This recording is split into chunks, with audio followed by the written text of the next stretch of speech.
Puji Tuhan saudara. Hari ini saya akan sampaikan satu hal yang sangat indah untuk kita semuanya. Dan saya percaya ini adalah pesan Tuhan buat kita semuanya. Mari kita buka bersama-sama Alkitab kita dengan cepat Bapak Ibu di dalam kitab Kejadian pasal yang ke-11. Kejadian pasal yang ke-11.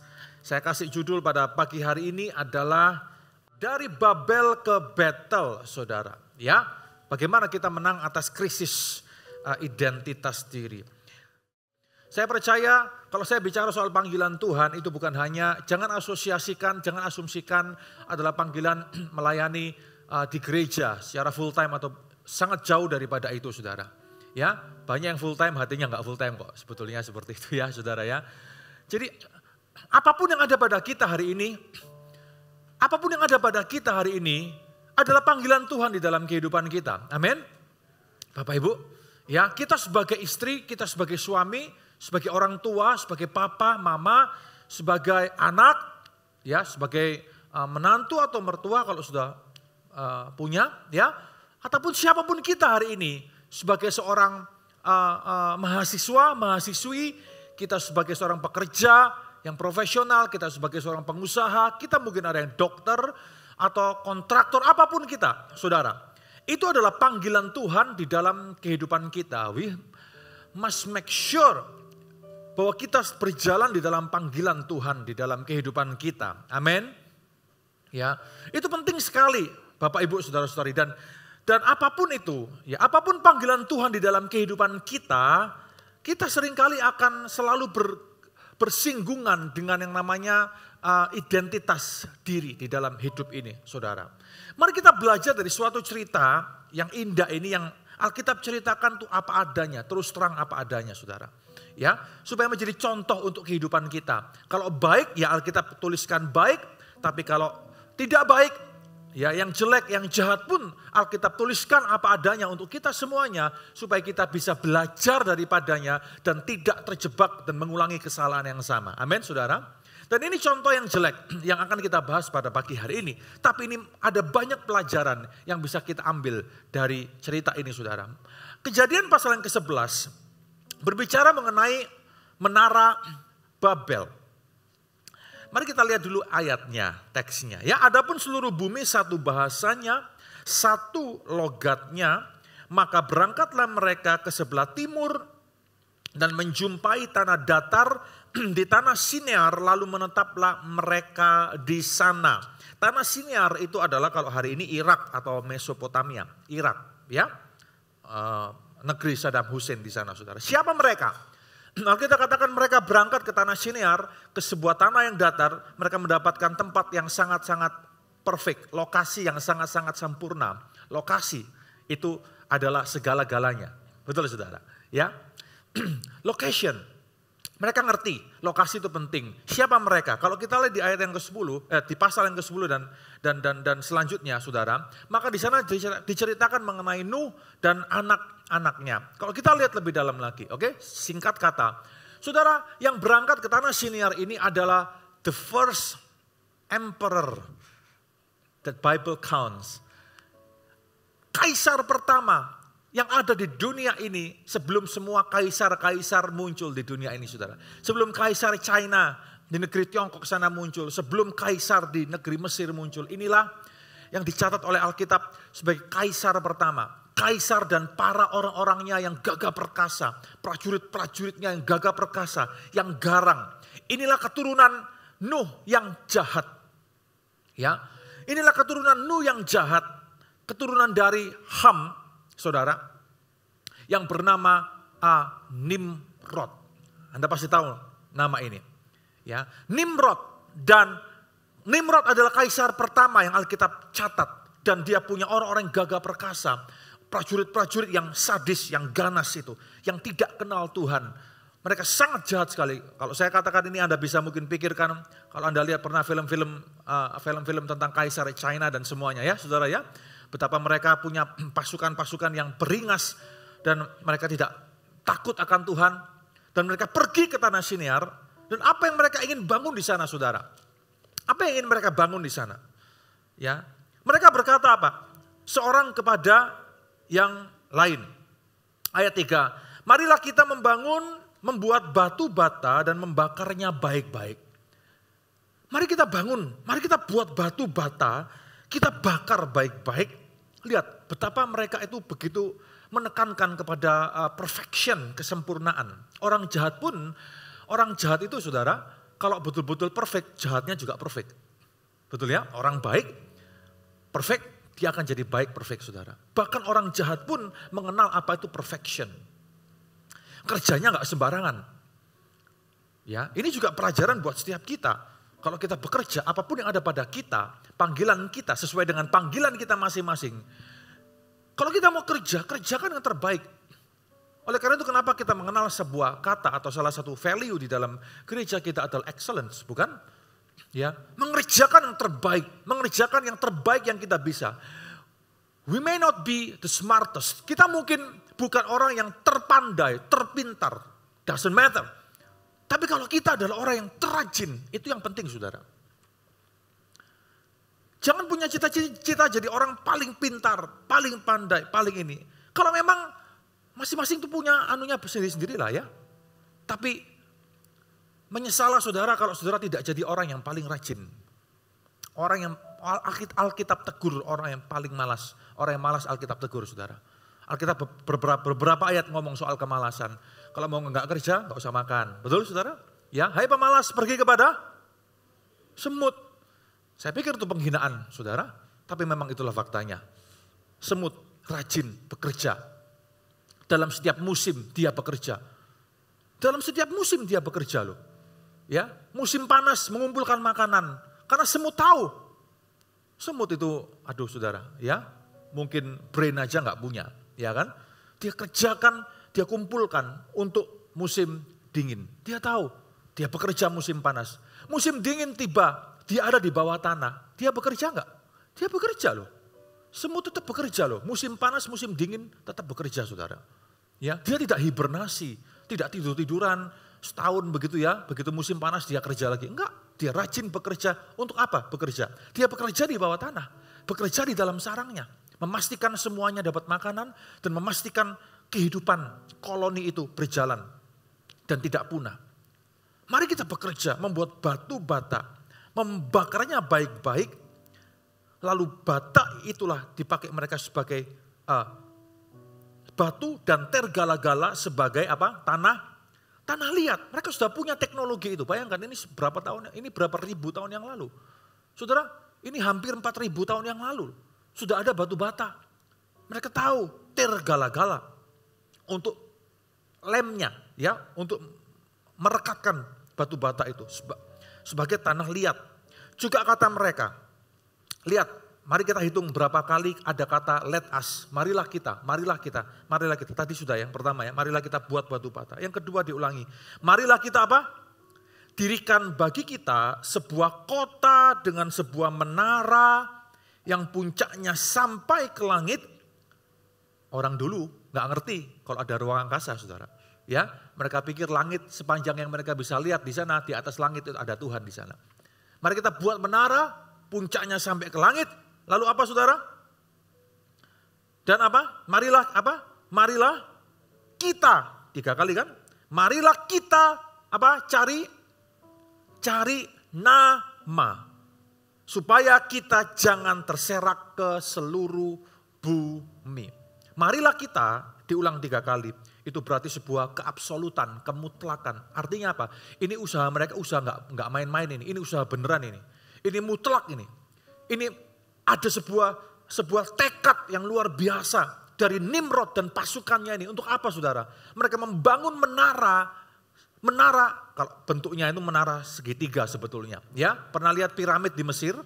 Itulah bangunan-bangunan yang pada zaman itu. Mereka bangun menara zigurat itu, saudara, sampai ke langit, setinggi mungkin sampai ke langit. Dan rata-rata apa yang mereka lakukan, saudara? Mereka ingin apa? Mereka ingin cari nama. Mengapa mereka bangun menara tinggi sampai ke langit? Sebetulnya mereka ingin menantang Tuhan.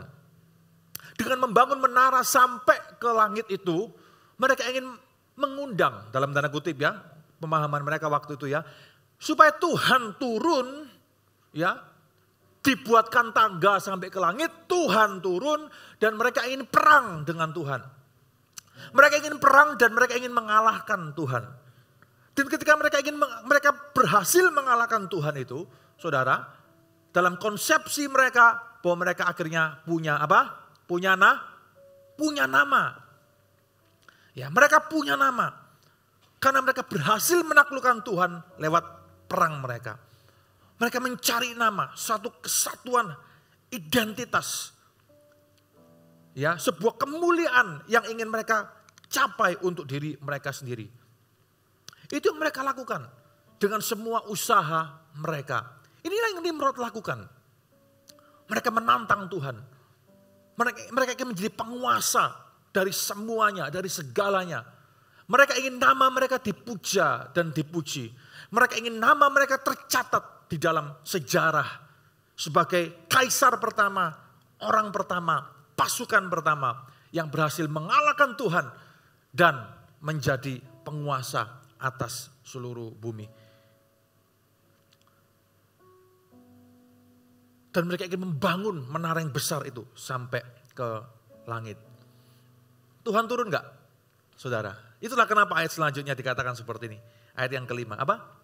Lalu apa, saudara? Kata Alkitab, lalu apa? Turunlah. Jangan bayangkan Tuhan itu turun di menara mereka pakai kaki gitu ya. Enggak, saudara. Ya. Tapi Alkitab kasih bahasa seperti ini. Lalu turunlah Tuhan, betul-betul turun. Mereka ngantang kan? Mereka ingin nantang kan, saudara? Ya kan? Mereka ingin nantang Tuhan, mau perang dengan Tuhan, dengan segenap kekuatan mereka, dengan segenap sumber daya yang mereka telah punya. Betul-betul Tuhan turun. Ya, Tuhan turun untuk apa? Melihat menara Zigurat itu, melihat kota itu, melihat menara yang didirikan oleh anak-anak manusia itu. Betul-betul Tuhan turun. Dan berfirman, lalu ia berfirman, mereka ini satu bangsa, satu bahasa untuk semuanya. Inilah baru permulaan usaha mereka.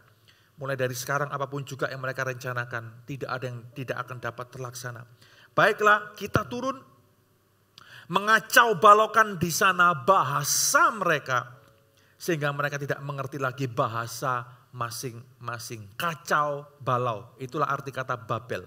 Babel itu artinya kacau balau.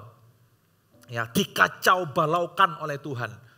Usaha mereka itu, perfection mereka dikacau balaukan oleh Tuhan. Motif mereka dikacau balaukan oleh Tuhan. Demikianlah mereka diserahkan Tuhan ke seluruh bumi. Dan akhirnya mereka berhenti mendirikan kota itu. Itulah sebabnya sampai sekarang nama kota itu disebut Babel. Karena disitulah dikacau balaukan Tuhan. Betul, kacau balau seluruh bumi. Bahasa ke seluruh bumi. Dan dari situlah mereka diserahkan Tuhan ke seluruh bumi. Apa yang bisa kita pelajari dari Nimrod ini, saudara? Apakah salah untuk kita punya perfection dalam hidup ini? Apakah salah untuk kita punya achievement, pencapaian dalam hidup ini? Apakah salah kalau kita ingin meraih sesuatu dalam hidup ini? Apakah salah kalau kita ingin menjadi punya karya yang besar dalam hidup ini? Punya karya yang memberkati, punya karya yang bisa berkontribusi untuk kemanusiaan contohnya. Apakah salah kita ingin meraih sesuatu, punya masterpiece? Apakah salah kalau kita ingin dikenal untuk sesuatu di dalam hidup ini? Apa yang bisa kita pelajari dari cerita ini, Bapak Ibu, Saudara-saudari? Apa yang Nimrod lakukan dan pasukannya, saudara? Nimrod adalah keturunan Nuh yang jahat, yang tidak kenal Tuhan. Dia tidak mengenal Tuhan seperti keturunan dari Sem. Dia menolak pengenalan akan Tuhan itu. Dia memilih jalannya untuk menjadi orang yang garang, yang ganas, dan untuk meraih semuanya dengan kekuatannya. Nimrod punya krisis identitas sebetulnya. Mengapa, saudara? Karena dia dari keturunan Ham. Dia tidak dalam keturunan Sem. Dia punya krisis identitas. Kalau kita lihat lebih dalam. Mengapa Tuhan pilih keturunan Sem? Mengapa Tuhan tidak pilih dari keturunan Ham? Saudara, krisis identitas di dalam hidup ini bisa saja kita alami dalam segala hal. Ya. krisis identitas itu, saudara, akan mengakibatkan seseorang biasanya tidak akan punya rasa aman di dalam hidup ini. Kalau kita mungkin merasa bahwa kakak kita atau adik kita mungkin lebih diperkenan oleh orang tua kita. Misal, ya, tidak ada hidup yang sempurna, bukan saudara? Ya, apalagi kalau orang tua kita mungkin belum kenal Tuhan, belum kenal Tuhan Yesus, belum sering dapat pengajaran, dapat khotbah dan semuanya. Seringkali masih berperilaku secara dunia. Berapa banyak orang ketika mungkin merasa kurang diperkenan, yang lebih diperkenan adalah kakaknya atau adiknya. Mungkin ada apa-apa dalam keluarga ketika dalam sebuah keputusan selalu ditinggalkan, selalu dimintai dalam tanda kutip dipupuk bawangkan. Dimintai pendapat paling akhir, itu pun pendapatnya cuma sebagai penggembira saja, enggak mengubah apa-apa kok. Ya, tidak mengubah apa-apa. Ya, saudara, itu akan menciptakan sebuah krisis identitas. Krisis identitas itu bisa menciptakan kehausan akan rasa aman. Mengapa? Karena sebetulnya memang enggak punya rasa aman. Itu yang Nimrod alami. Dia tidak punya rasa aman. Di dalam kehidupan kita sehari-hari bisa saja Bapak Ibu Saudara-saudari, di dalam panggilan Tuhan dalam hidup kita masing-masing, kita mungkin bisa punya rasa krisis identitas. Dalam pelayanan bisa, dalam kehidupan bisa, dalam segala hal bisa, saudara. Ya, mereka berkumpul ini bersama-sama karena mereka tidak percaya diri kalau sendirian. Dengan berkumpul bersama-sama, histeria massa akan terjadi, betul nggak? Ya, kalau ya, contoh ya, Bapak Ibu ingat ya, lihat ya dulu mungkin zaman masih muda. Ya, lihat tuh kalau tawuran gitu, satu orang berani saudara. Satu orang keder, betul nggak? Tapi begitu banyak temannya maju, ayo maju sama-sama. Berani nggak saudara? Berani. Betul ya, dari ketakutan itu langsung berubah jadi keberanian. Padahal belum tentu menang. Tapi kalau asiknya rame-rame, keroyokan bareng, berani saudara? Oh ya berani. Sendirian, maju sendirian, mikir, betul nggak saudara? Tapi kalau sama-sama, langsung dari yang negatif berubah jadi positif. Ya, dari yang takut langsung berubah jadi nekat. Itu asiknya rame-rame, nano-nano itu begitu saudara. Ya, kadang-kadang kita seperti itu loh dalam hidup ini. Asiknya rame-rame. Ya, kalau sendirian keder kan. Tapi kalau sudah rame-rame, ada sebuah kesatuan identitas. Ada sebuah rasa aman bersama. Tapi itu palsu sebetulnya. Bapak Ibu Saudara-saudari, krisis identitas yang terjadi di dalam kehidupan ini bersumber mungkin dari rasa tidak aman. Apa rasa tidak aman kita dalam kehidupan ini? Apa rasa tidak aman kita di dalam panggilan kita? Dalam keluarga mungkin, dalam pelayanan kita mungkin, ya, dalam pekerjaan kita mungkin. Apakah kita punya sisi-sisi ini saudara, krisis identitas ini? Mari kita belajar untuk kita menaruh rasa aman kita bukan pada sesuatu yang palsu. Nimrod taruh rasa amannya pada satu hal yang fana. Enggak salah sebetulnya, tapi menjadi salah ketika sudah dicemari oleh sebuah nafsu dan motif yang salah. Enggak salah kan punya karya yang besar saudara? Enggak salah, sebetulnya enggak salah. Apa yang salah dengan itu? Kalau kita bisa bangun sebuah gedung yang indah, karya yang indah, apakah salah saudara? Enggak salah. Banyak karya-karya indah di dunia ini. Dikenal nama pelukisnya. Contohnya kalau itu lukisan atau itu kalau sebuah bangunan. Ya, siapa yang tidak kenal? Kalau hari ini, kalau Bapak Ibu landing di Denpasar, di Bali, airport di Bali, contohnya saudara ya, dari atas pesawat Anda sudah bisa lihat patung GWK yang besar itu, betul? Siapa yang tidak kenal pematungnya saudara? Itu adalah salah satu seniman besar, pematung besar dari Indonesia. Dan orang yang sama, yang akan membangun gedung-gedung yang nanti di ibu kota yang baru, betul saudara? Siapa yang tidak kenal? Ya, siapa yang tidak kenal lukisan-lukisan yang indah, Mona Lisa dan semuanya. Kita langsung tahu, begitu kita lihat Mona Lisa, kita langsung tahu itu karya siapa. Betul saudara? Wah ini pasti Leonardo da Vinci.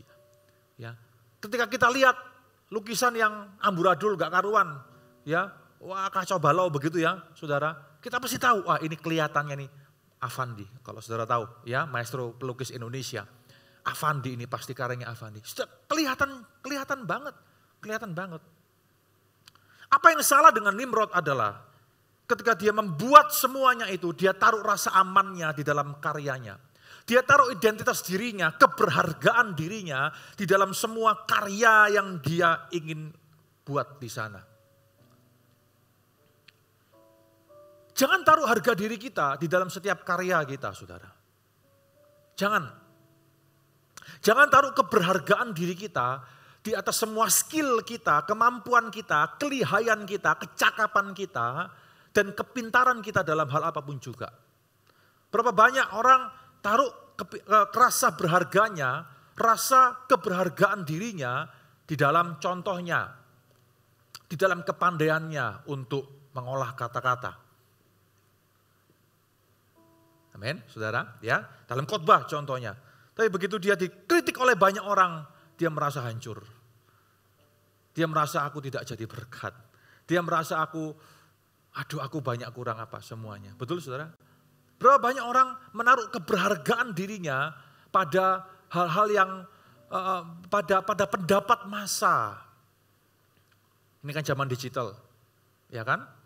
Dia menaruh keberhargaan dirinya, identitas dirinya di mana? Di sosial media. Begitu followernya nambah 1000 hari ini, berbunga-bunga, senang, betul nggak, saudara? Ya kan? Wah, luar biasa. Begitu besok followernya tinggal 999. Siapa satu orang ini? Dicari betul satu orang itu siapa? Belani loh. Dicari betul, saudara.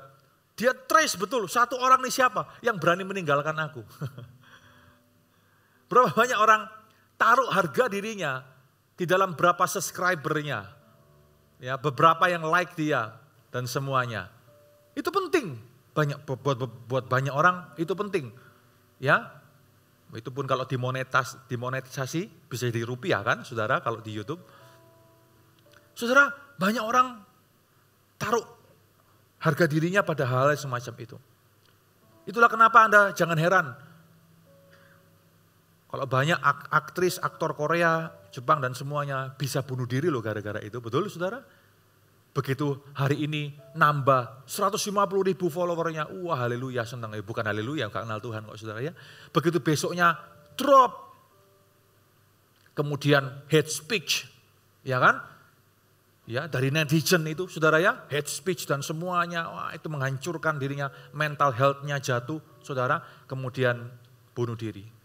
Itulah dunia kita hari ini. Jangan taruh rasa aman kita, jangan taruh identitas diri kita pada hal-hal yang semu di dunia ini. Jangan taruh di sana. Bahkan kalau itu adalah karya yang sedang kita ciptakan. Bahkan kalau itu adalah sebuah hal yang sudah kita bangun.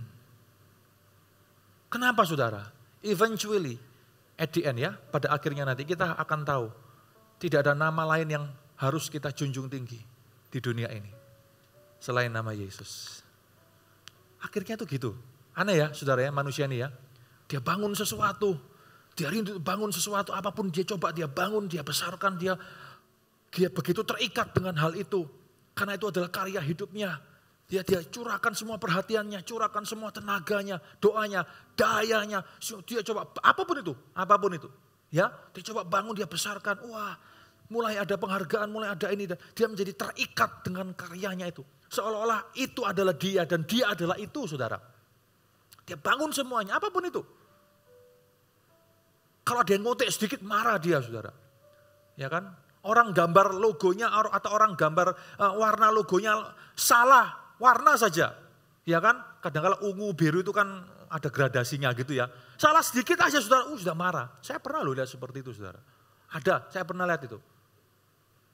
Ya, marah, saudara. Kok gini warnanya? Itu warna loh, saudara. Ya, terlalu personal, sangat-sangat personal. Sesuatu yang menguasai, sudah menjadi identitas dirinya. Itulah Nimrod. Menara itu menjadi segala-galanya bagi dirinya. Menara ini menjadi sebuah impiannya, karya masterpiece-nya yang dia bangga-banggakan, yang akan mencatat namanya di dalam sejarah. Tapi Tuhan hancurkan itu. Tuhan kacau balaukan itu, saudara. Hari ini mari kita belajar bangun rasa aman kita bukan pada hal-hal yang fana. Jangan bangun identitas diri kita pada hal-hal yang fana. Amin, saudara. Aneh ya, bukan berarti kita tidak boleh lakukan terbaik loh, harus. Rajin tuh harus. Kalau saudara disuruh milih, jadi rajin atau pinter? Jangan milih jadi pinter, jadi rajin, saudara. Orang pinter malas banyak kan? Banyak. Orang pinter tuh malas banyak. Saya banyak ketemu anak-anak muda, sebetulnya pinter, tapi malas. Sayang, membuang-buang kesempatan, anugerah Tuhan yang Tuhan berikan lewat orang tuanya. Sebetulnya pinter, S1 gak lulus. Sebetulnya loh, saudara, banyak yang seperti itu. Saya menyesal kadang lihat orang seperti itu.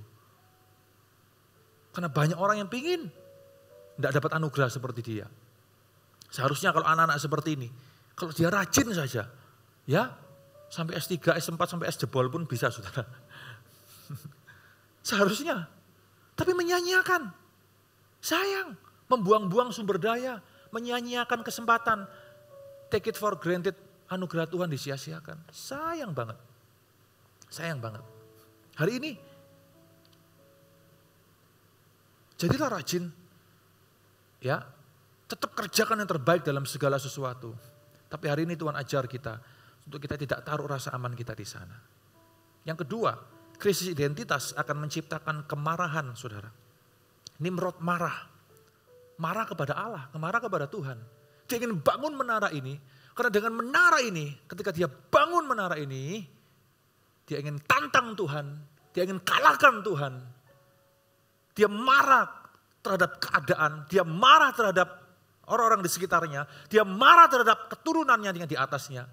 Dia marah terhadap semuanya. Dan kalau orang sudah marah sama semuanya, saudara, endingnya pasti marah sama Tuhan. Betul? Anda marah sama diri Anda sendiri, Anda marah sama keadaan, marah sama orang tua, marah sama semuanya, saudara. Ketika semuanya sudah Anda marahi, maka kemarahan Anda yang paling akhir adalah marah sama Tuhan. Tuhan tidak adil, Tuhan jahat dan semuanya. Krisis identitas akan menciptakan kemarahan. Kemarahan Nimrod ini disalurkan lewat karyanya itu. Dan dia ingin tantang Tuhan. Dia ingin mengalahkan Tuhan. Saudara, hati-hati. Krisis identitas akan menciptakan kemarahan-kemarahan tertentu dalam hati kita. Hati-hati dengan kemarahan itu. Ya, hati-hati dengan kemarahan itu. Karena pada dasarnya setiap manusia itu adalah pemberontak. Ada natur dosa dalam diri kita, betul Kak? Ya kan? Dan kita ingin memberontak terhadap segala sesuatu. Kita ingin memberontak terhadap sesuatu yang stabil. Nimrod marah. Oleh karena itu kita tidak boleh terjebak di dalam kemarahan itu. Amin, saudara. Ya, jangan terjebak di dalam kemarahan. Yang ketiga, krisis identitas itu akan menciptakan sebuah pengejaran akan nama, keterkenalan, saudara. Nama. Di dalam kemarahan itu Nimrod tahu bahwa berarti nama itu segala-galanya. Kalau aku sudah punya nama, maka aku bisa lakukan semuanya, kuasai semuanya. Saudara, banyak orang cari nama, betul? Ya, banyak orang membuat segala sesuatunya adalah untuk glorifikasi pribadi, mencari nama pribadi. Endingnya biasanya, kalau mau jujur, kadang terselip seperti itu di dalam hati kita. Tapi hari ini mari kita belajar. Ketika mereka berkata, mari kita cari nama. Mereka lupa bahwa ada nama di atas segala nama. Dan nama di atas segala nama itu yang mereka tantang. Mereka ingin cari nama. Dan Tuhan kacau balaukan motif mereka itu. Apakah salah untuk punya nama? Tidak salah. Sekali lagi, tidak salah. Tapi mari kita pastikan bahwa motif kita, hati kita tidak terpaut kepada nama itu. Begitu kita sudah terpaut kepada nama itu, ada waktunya Tuhan akan buktikan kepada kita bahwa tidak ada nama lain di atas segala nama yang patut dan layak untuk dipertahankan sampai akhir, hanya nama Yesus. Amin, saudara. Hanya nama Yesus. Bukan nama organisasi, bukan nama ini, bukan nama itu, bukan nama idola. Berapa banyak orang idolakan, contoh saya kasih contoh saudara. Ya, berapa banyak ketika Pak Ahok muncul begitu ya, semuanya mengidolakan. Betul ya? Bapak Ibu yang semua dipuja-puja, dipuji-puji, terutama ibu-ibu saudara, ya kan. Inilah figur, inilah penantian kita selama ini. Kita anggap beliau adalah Mesias kita dalam tanda kutip loh ya. Mesias, kayak Yesus dulu mungkin saudara, ya kan. Dipuja-puja. Kita anggap inilah harapan kita, ini Mr. Perfect kita. Semuanya kelihatan perfect, semuanya kelihatan indah dan kita unggul-unggulkan. Bahkan beberapa marah kalau beliau disentil. Kan begitu saudara. Ya kan? But you know what? Pada akhirnya kita tahu saudara. Tuhan sendiri akan membuktikan bahwa tidak ada nama yang layak untuk diunggulkan, dibela. Tidak ada nama yang harus dibesarkan. Kecuali hanya satu nama di atas segala nama. Apa yang terjadi kemudian Anda tahu sendiri. Ya kan? Sama kayak Yesus itu loh, masuk ke Yerusalem. Orang-orang ambil daun palem kan saudara. Lalu ngomong apa? Hosana, Hosana. Betul ya saudara ya? Hosiana, Hosiana. Selamatkan kami, selamatkan kami. Wah ini Raja kami, Mesias kami. Haleluya saudara. Seminggu kemudian, dari mulut yang sama, ngomong apa? Salibkan dia, gantung dia, bunuh dia. Betul saudara? Itulah follower. Mulut yang sama ngomong haleluya, Hosiana selamatkan kami. Seminggu kemudian mereka mencercai Yesus. Tidak ada nama yang harus kita besarkan selain nama Yesus. Hari ini tinggikan nama Kristus di atas bisnis saudara, pekerjaan saudara, keluarga saudara, karya saudara. Semua karir yang Anda bangun hari ini, tinggikan nama Kristus di sana. Amin saudara, tinggikan nama Yesus. Tinggikan nama Yesus. Banyak orang bangun ministry atas nama pribadi, di mana-mana kalau di negara barat itu sudah umum, sudah biasa. Berapa banyak orang bangun ministry atas nama pribadi. Justru pada waktunya ketika kehancuran terjadi, di sana Tuhan membuktikan bahwa tidak ada nama di atas segala nama. Hanya nama Yesus yang layak untuk dimuliakan dan disembah. Bapak Ibu Saudara-saudari, Alkitab memberikan kita sebuah antitesis hari ini. Justru ketika dunia haus akan nama, justru Tuhan mau menyatakan kepada kita bahwa tidak ada nama di atas segala nama, hanya nama Yesus semata. Amin Bapak Ibu. Mari kita tinggikan dia di dalam hidup kita. Mari kita junjung tinggi namanya. Maukah kita saudara? Ini tempted sekali, ini sangat menggoda sekali. Menjunjung tinggi nama Hashem, nama di atas segala nama. Itulah kenapa kalau kita lihat Alkitab buku kita, setelah Kejadian pasal 11, Menara Babel, judul perikopnya. Lalu ada perikop selanjutnya, di sana dikatakan keturunan Sem. Apa arti kata nama Sem? Sem itu juga artinya nama. Sem adalah keturunan Allah yang baik.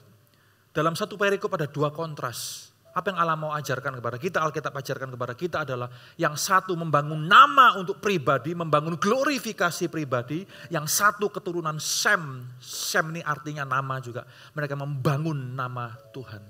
Yang satu membangun nama pribadi, membangun kemuliaan pribadi. Yang satu membangun nama dan kemuliaan Tuhan. Pilihannya ada pada kita hari ini. Amin Bapak Ibu Saudara-saudari. Mari kita bangun kemuliaan nama Tuhan. Jangan punya krisis identitas pribadi di dalam segala apa yang telah Tuhan percayakan kepada kita. Lalu bagaimana?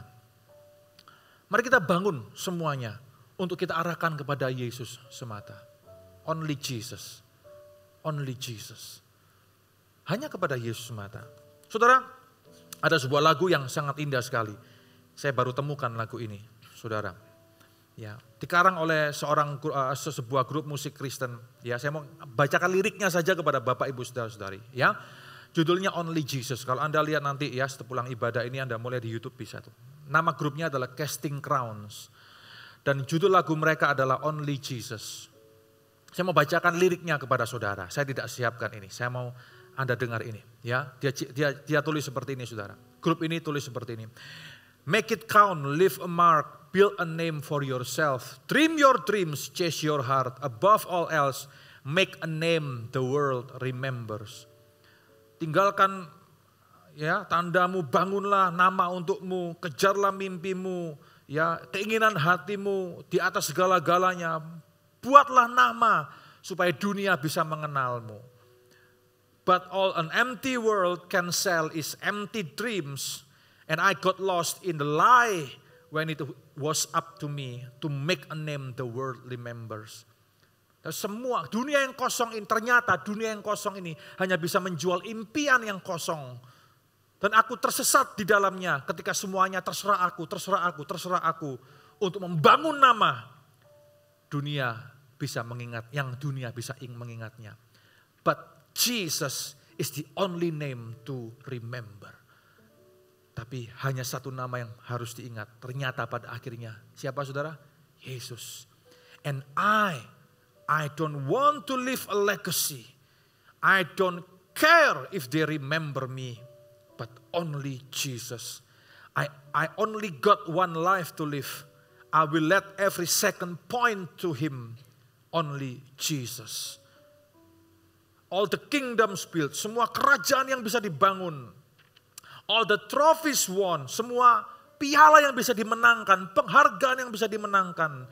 Will crumble into dust when it's said and done. Semuanya akan hancur jadi debu ketika semuanya sudah selesai. Cause all that really matters. Karena memang itulah yang dianggap dunia itu penting. I don't want to leave a legacy. I don't care if they remember me. But only Jesus. Jesus is the only name to remember. Amin saudara.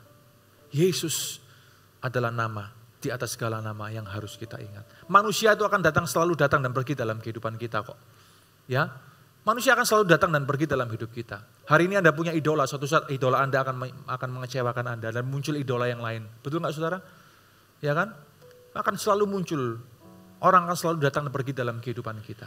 Tapi hanya Kristus, Yesus yang tidak akan pernah mengecewakan kita. Mari kita jangan terjebak di dalam krisis identitas diri ini. Mari kita belajar untuk membangun identitas diri kita di atas kebenaran firman Tuhan.